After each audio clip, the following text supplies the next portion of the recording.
Meditation Tale, A Palace of Forgotten Light. Take a breath in and slowly breathe out. One more inhale and a long, soft exhale. Close your eyes if you wish and imagine.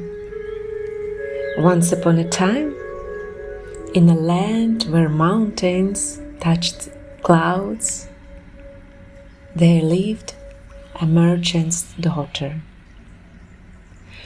Her father traveled distant roads, bringing back silks from the east, spices, and stories of palaces built from crystal and moonlight. But she stayed home, in a small room with plain walls, a single window facing north.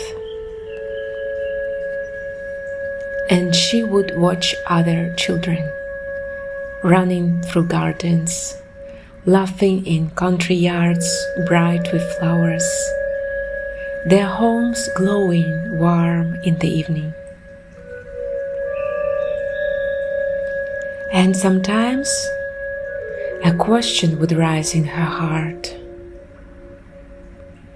Why do they have color and I have only gray? Why does light find them but not me? Why am I always in the shadows?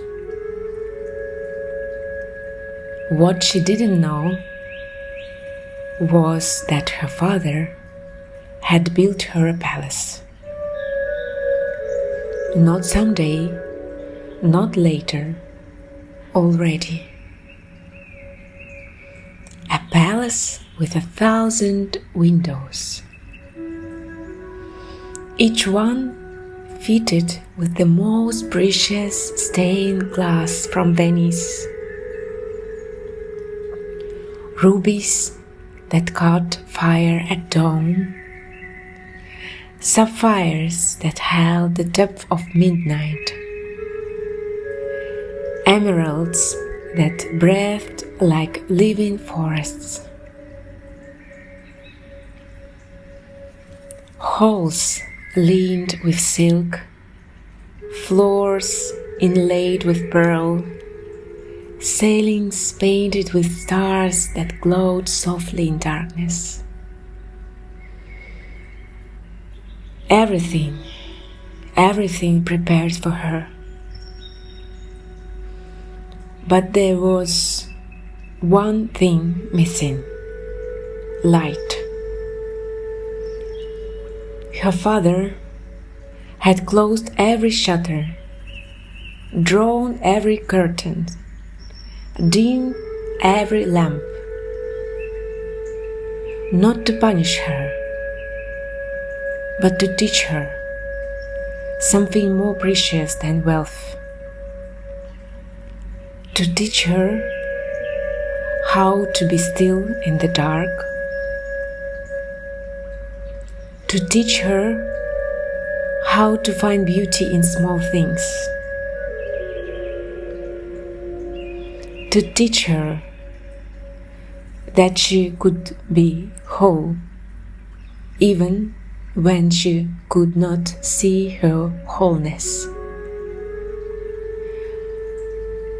So she would not become a woman who needed the shine of things to know her own worth.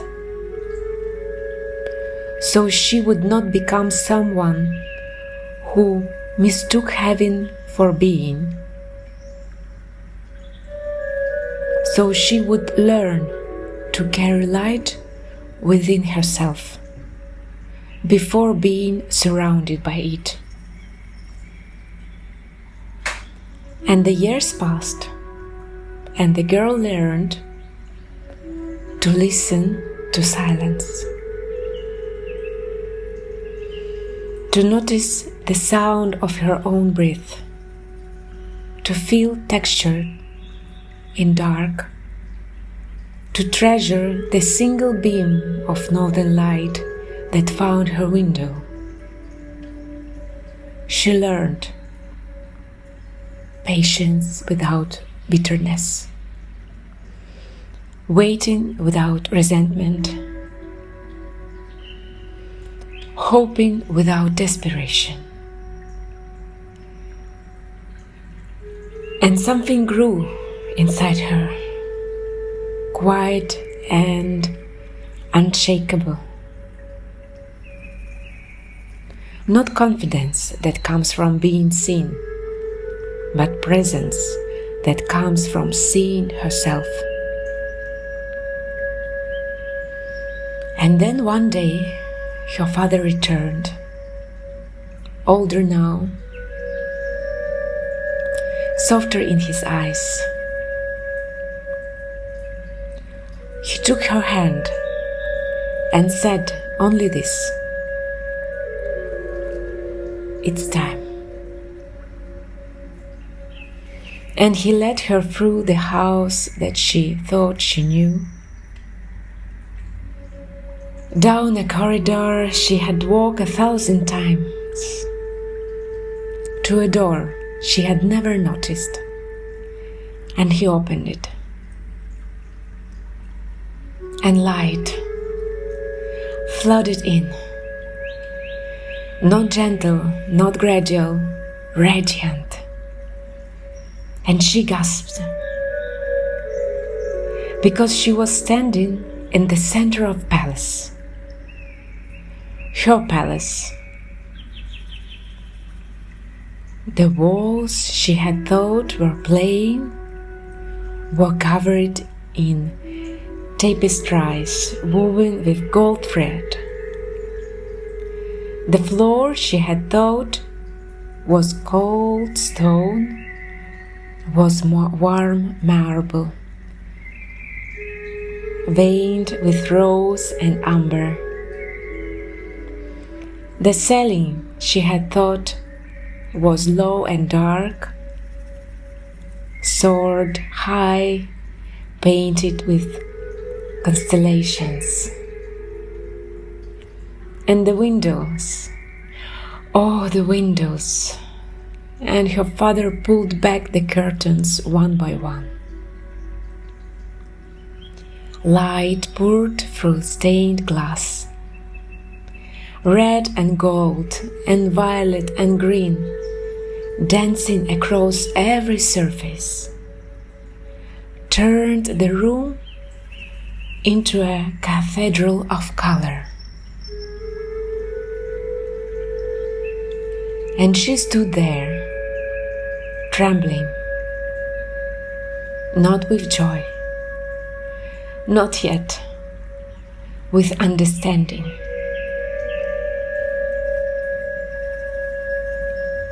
She had lived there, always, slept in this room, walked these halls, touched these walls,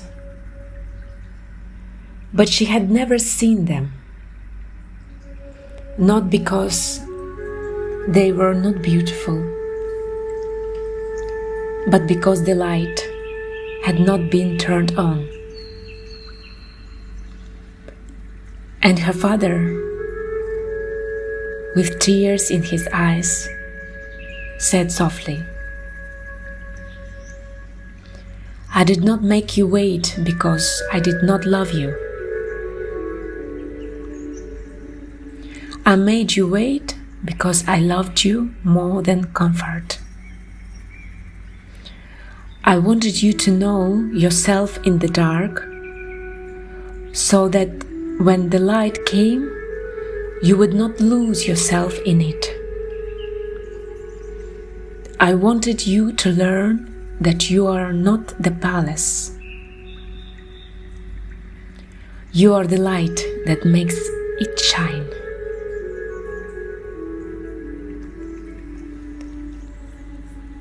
And in that moment, she understood.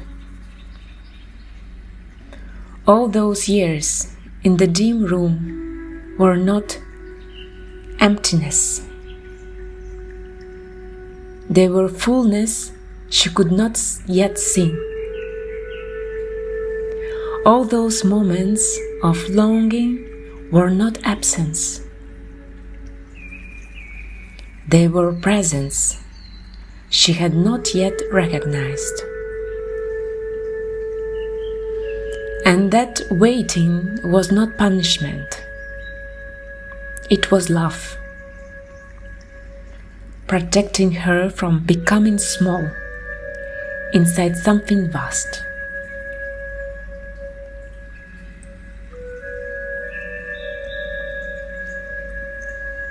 And so it is. With each of us, we look around and we see others shining, living in warmth, walking in color, celebrated and seen, and we think, why not me? Why are they blessed and I'm not? Why does God give to them and forget me? Why do they live in palaces while I live in shadows?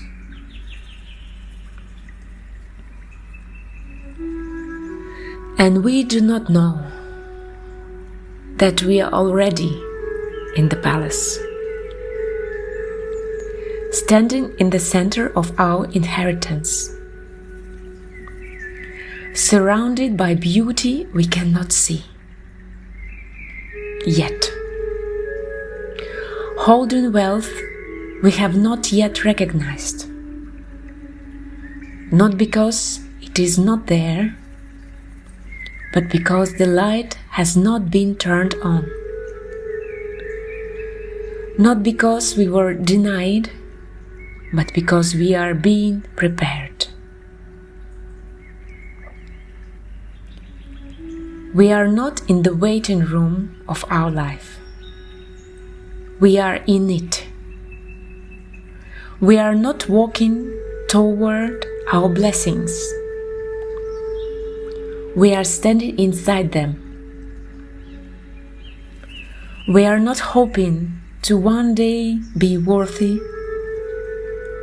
We were born worthy. And now we are learning to hold it. Every hard season was a closed curtain, protecting us from blinding ourselves with our own gifts. Every lonely moment was a lesson in being whole, without applause. Every unanswered prayer was an invitation to grow roots deep enough to hold the tree that is coming. Not because we are involved in unloved, not because we are unloved, because we are loved. That we are being made already. For the fullness we were born to carry. And when the moment comes, it will come. Someone will say, it is time. Or perhaps you will say it to yourself. And you will walk through a door you never saw. And the light will pour in, and you will see that you were never a lack. You were in preparation. You were never forgotten. You were being protected. You were never walking in darkness. You were becoming the light. And you will not feel anger at the wait. you will feel gratitude, because those years made you someone who can hold this, someone who will not be destroyed by abundance, someone who will not lose themselves in the palace, because you learned in the dark who you are. Breathe in and let this truth wash over you. Breathe out and release the fear that you are forgotten. You are not forgotten. You are cherished. You are not in the wrong place. You are exactly where the light will find you. You are not waiting for your life to begin. It has already begun. In you, as you, through you. The palace is yours. It always was. And when the curtains open, you will finally see what love has been building while you learned to be still. So be it.